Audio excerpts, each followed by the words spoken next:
기자는, 저널리스트는, 언론인은 사실로 명확히 확인된 것만을 받아쓰는 직업일까요? 혹은 사실일 수 있는 개연성이 높은 결론을 도출하는 직업일까요? 뭐가 맞다고, 뭐가 올바르다고, 뭐가 적절하다고 말하기는 어렵습니다. 제가 잘 몰라서 그런 것일 수는 있겠으나 비단 저의 생각에는 모두가 사실만을 보도하거나 모두가 추론만을 보도하지 않고 그 둘 사이에 적절한 균형이 갖춰진 언론 환경이 바람직한 언론 환경일 것 같습니다. 한소룡이 처절한 기자회견을 합니다.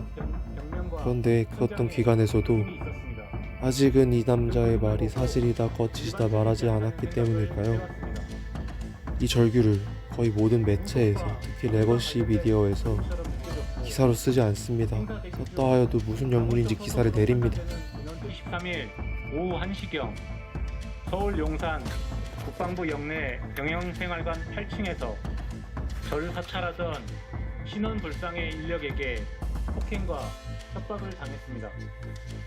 그 결과 계단에서 떨어져 허리가 부러지는 사고를 당했습니다. 정확히는 요추 2번 골절 및 왼쪽 손목 골절 수술을 받았고 군 의무조사를 통해 심신장애 등급 7급, 장애 보상 등급 3급, 상위 등급 6급으로 퇴역 대상이 되었지만 전역 부동의 및 계속 복무 신청을 해둔 상태이며 현재는 재활 치료 중에 있습니다. 당시 신원불상의 그 인원은 저에게 대통령에게 충성 맹세하지 않는 종북 불온 세력 빨갱이라고 하였고 저뿐만 아니라 가족에게도 협박을 하였는데 제가 보는 앞에서 제 와이프를 성폭행하고 이제 2돌 된 제 딸은 얼굴에 큰 상처를 내서 평생 후회하도록 만들겠다고 얘기를 하였습니다. 무술이나 주술적인 의미가 있다더라 라고 말하는 걸 우연히 듣게 되었습니다.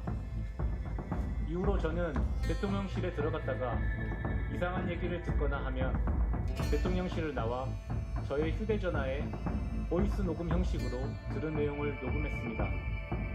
지나가면서 들었던 얘기를 옮긴 것에 불과하기 때문에 사실인지를 입증할 수는 없었습니다. 다만 훗날 의미 있는 기록이 될 수 있다는 생각에 일단 녹음을 하였습니다. 제가 사찰을 당하고 있다는 사실을 알게 된 건 올해 7월이었습니다. 저는 해군 관사인 바다마을 아파트에 살고 있습니다. 아파트 바로 옆에는 해군 호텔이 있는데 해병대 임성근 사단장이 올해 4월 해군 호텔에 방문한 걸 봤습니다. 저는 고 최수근 상병 사건에 크게 분노해왔습니다. 2돌 된 제 딸도 시험관 시술 실패를 거듭하다 3년 만에 어렵게 가졌습니다. 그렇기 때문에 최수근 상병 부모님의 마음이 어떨지 그 상실감과 아픔에 공감이 됐습니다. 또한 저 역시 장교이자 지휘관으로서 임성근 사단장이 법적, 도덕적 책임을 지지 않고 연기성 및 위중으로 보이는 발언들을 보며 분노했습니다. 저는 임성근 사단장의 모습을 본 이후 임 사단장 혹은 그와 비슷한 사람이 해군 호텔에 나타난 걸 보면 촬영을 하기 시작했습니다. 촬영한 사진은 차에 두고 다니던 태블릿 PC에 그때그때 옮겼습니다. 올해 7월에도 촬영을 하고 아파트 지하 주차장에서 태블릿 PC로 옮기고 있는데 어느새 남성 2명이 제 양옆으로 다가와서 저를 제압하고 태블릿 PC와 휴대전화를 가져갔습니다. 그들은 저한테 죽고 싶냐며 지금이라도 가족이 안전하고 싶다면 쓸데없는 행동을 멈추라고 경고했습니다. 처음 겪는 일에 많이 당황했습니다. 특히 가족을 해칠 수도 있다는 협박에 많이 두려웠습니다. 가족들에게 저로 인해 걱정을 끼치고 싶지 않았습니다. 이후로는 주변에 대한 관심을 끊고 사진을 찍는 등의 행동도 완전히 멈추고 아무 일도 없었던 것처럼 조용히 지냈습니다. 그러다 사건 전날인 10월 22일 가족들과 함께 영등포 타임스퀘어에 방문했었습니다. 화장실 칸에 들어가 있는데 누군가 화장실 문 밖에서 내일 12시 경영생활관 9층이라고 말했습니다. 듣는 순간 그들이라고 직감할 수 있었습니다. 덥고 그만 혼내고 싶다라고 제가 대답하자 그는 저를 도발할 생각인지 앞서 말씀드린 참담한 말로 저와 제 가족들을 협박했습니다. 그의 말에 흥분한 저도 소리치며 저항하기 시작했습니다.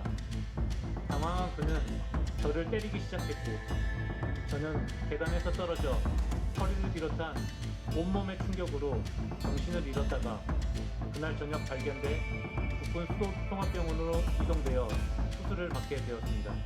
그렇게 이 남자는 터지는 이슈로 사람들의 기억 속에서 잊혀져갈 찰나 매불쇼에서 이 남자를 조명합니다. 굉장히 꼼꼼하게 특히 선발돼가지고 체육 진행자의 대장이 됐을 반응이 거란 인상 말이에요. 깊었는데요. 그때부터 그간 불특정 다수에게 그러면은 젖을 이거 정당화시켜야 했을 가족 관계 이런 남자에게 것도 다 봤을 거야, 한치의 의심 아마. 없이 왜냐면 진심어린 걱정의 대통령 말들을 큰 보내줍니다. 행사를 담 거야 아마. 왜냐하면 대통령 큰 행사를 담당해야 되는 사람이기 때문에 굉장히 꼼꼼하게 선발돼가지고 대장이 됐을 거란 말이에요. 박근혜 정부 때부터 해군 의장대 대장 생활을 계속 해왔습니다. 박근혜 문재인 윤석열 정부 이어서 나는 근데 진짜 이거는 너무 끔찍해. 끔찍하죠. 예. 아유 나 모르겠어. 그러니까 이분이 누군가로부터 협박받고 폭행당하고 수술까지 했다고. 그런데 그렇죠. 예. 근데 이거 왜 언론이 잘 안 받아요?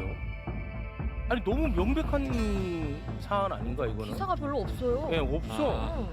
이게 몇 군데 기사를 썼는데 국민의힘이 바로 성명 비슷하게 입장을 발표했어요. 뭐라고요? 뭐 허위 사실 저기 보도하면 우리가 법적 조치 취하겠다. 허인지 어떻게 알아 니들이?